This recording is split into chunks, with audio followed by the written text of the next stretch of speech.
an address by Her Excellency SAMIA Suluhu Hassan, President of the United Republic of Tanzania. I request protocol to escort Her Excellency.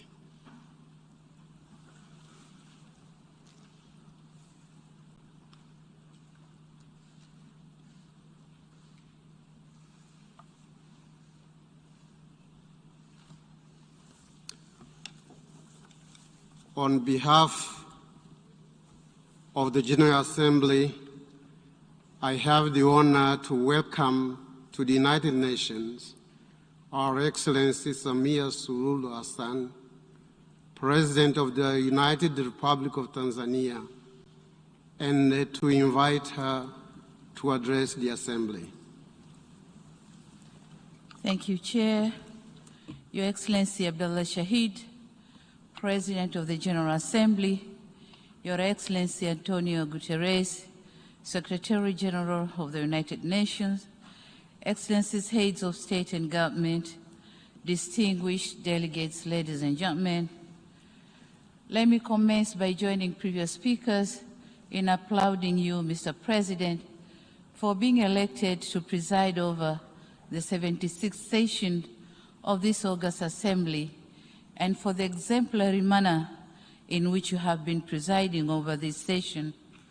I also commend you for the able manner in which you mastered to make possible for us to meet physically, despite unprecedented circumstances brought by COVID-19 pandemic. The holding of physical general debate this year, albeit with limitations, demonstrates again that humanity and multilateralism cannot and should not succumb to the virus. And thus, where there is a will, there is a way. This spirit is what we need going forward. It is why I support and subscribe to the theme of this 76th session that call all of us to build resilience through hope, to recover from COVID-19, rebuild sustainability, respond to the needs of the planet, respect the lives of the people, and revitalize the United Nations.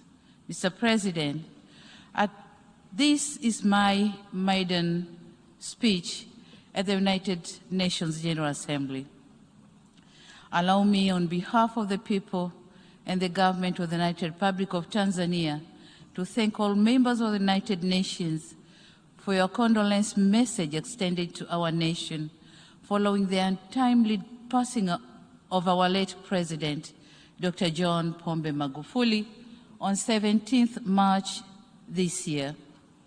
May his soul continue to rest in eternal peace. We remain indebted to you for the thoughtful of comforting messages which helped us to prevail over that unprecedented test to our nationhood. It is in the same vein that I thank the outgoing President of the 75th session for dedicating a slot on the 59th plenary meeting of the General Assembly on 16th of April 2021 to pay tribute to our beloved late President Dr. Magufuli. Indeed, this was a gesture of solidarity and brotherhood. Mr. President, it is not by sheer coincidence that I chose to attend the United Nations General Assembly as my first trip outside Africa since I took the office.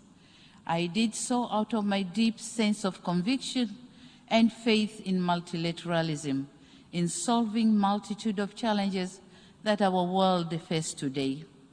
I'm here to assure you that under my stewardship, Tanzania will remain a formidable member of the United Nations and a dependable supporter of multilateralism.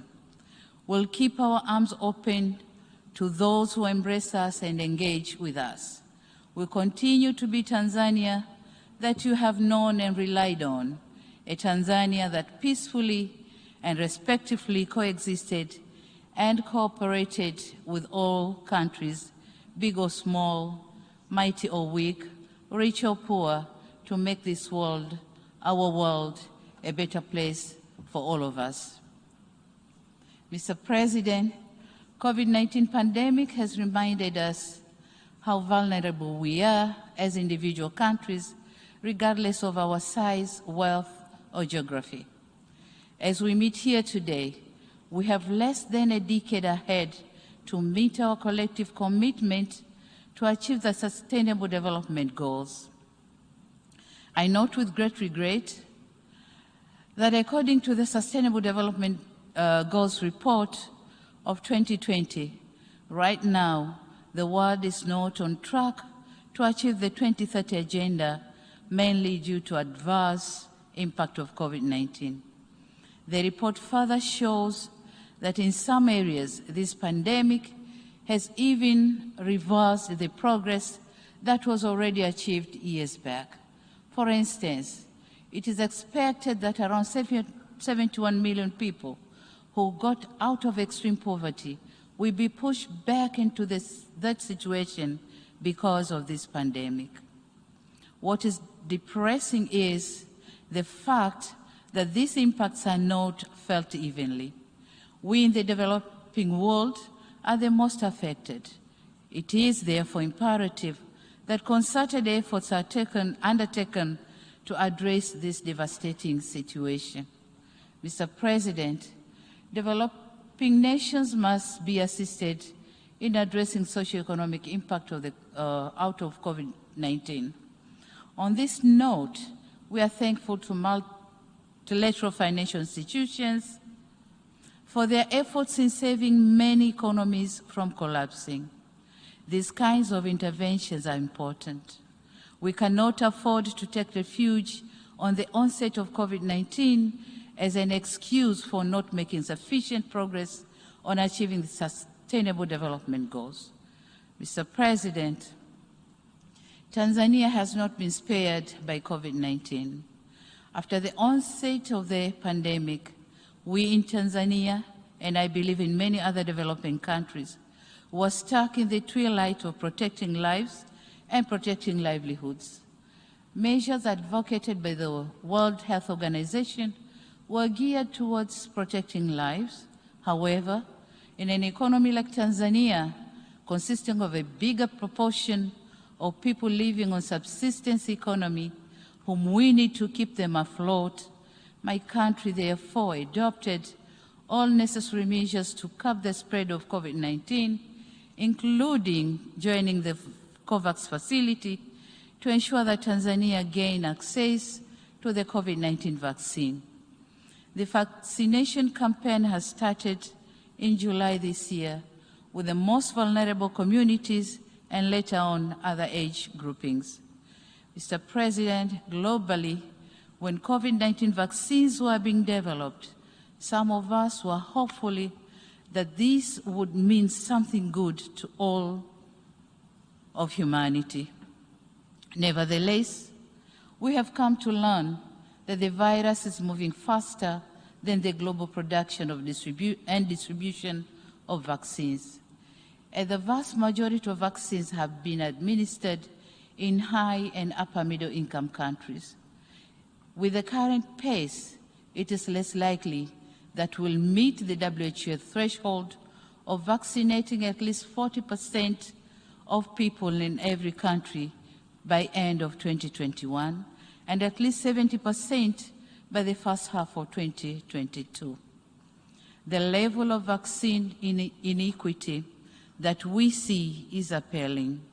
It is truly disheartening to see that whilst most of our countries have inoculated less than 2% of our populace and thus seek more vaccines for our people, other countries are about to roll out the third dose, calling it booster vaccine. We tend to forget that nobody is safe until everyone is safe.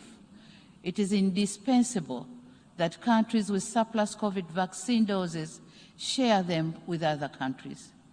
On another note, it is our humble request that the patent rights on COVID-19 vaccines should be waived for developing countries so that they can afford to produce the vaccines.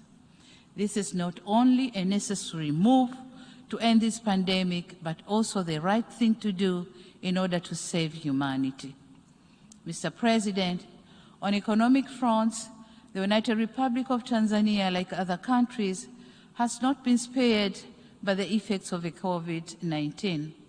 Before the pandemic, our economy was growing at the steady rate of 6.9% compared to the current growth rate estimated at 5.4%. We are now embarking on reviving the tourism sector, which was badly affected because of travel restrictions put in many countries as means to curb the spread of COVID-19. While slowly trying to revive most economic activities suffocated by the pandemic, the government continues to work hard to improve the business environment and attract more investment. Aware of the nexus between economic growth and governance, we managed to maintain peace and political stability with a vibrant democracy and institutionalized good governance practices, upholding rule of law and human rights. Mr. President, I wish to take note of the Secretary General's report on our common agenda, which raises key issues of our common concern, such as gender equality, climate change, and youth development. On gender equality, COVID-19 is threatening to roll back the gains which we have made. As the first female president in the history of my country, the burden of expectation to deliver gender equality is heavier on my shoulders. It is for this reason that I commend the initiative by the UN Women, France and Mexico to organize the Generation Equality Forum that took place in Paris in June this year, whereby my country volunteered to champion for women's economic rights and justice. Aware that being passionate about gender equality is not sufficient, my government is reviewing policy and legal frameworks in order to come up with actionable and measurable plans to ensure economic empowerment of women, but also other aspects pertaining to gender equality and gender parity. We are also working on designing and implementation gender-responsive macroeconomic plans, budget reforms, and stimulus packages with the objective of reducing the number of women and girls living in poverty. Mr. President, the challenges of climate change are really affecting livelihoods, peace and security, and forceful displacement of our people. Tanzania government spends 2 to 3% of GDP to mitigate and build resilience of communities. And this is a lot in a country which is still grappling with poverty coupled with the emergency of the COVID-19 pandemic. The pandemic has compromised our capacity to respond to harmful impact of climate change. Therefore, our actions today determine the future of our planet in terms of climate change.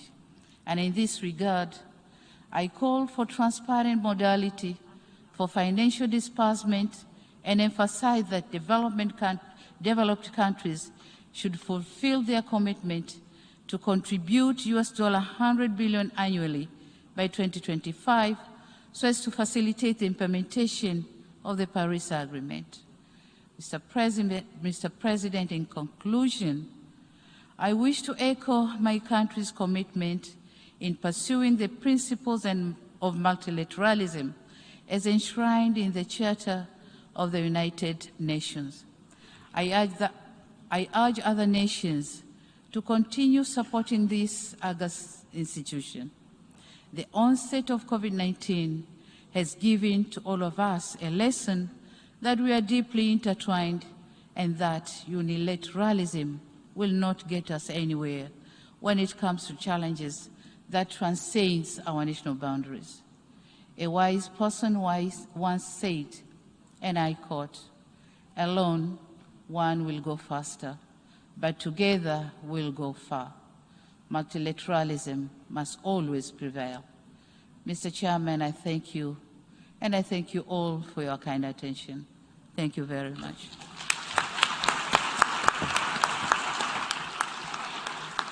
On behalf of the General Assembly, I wish to thank the President of the United Republic of Tanzania for the statement just made, and I request protocol to escort Her Excellency.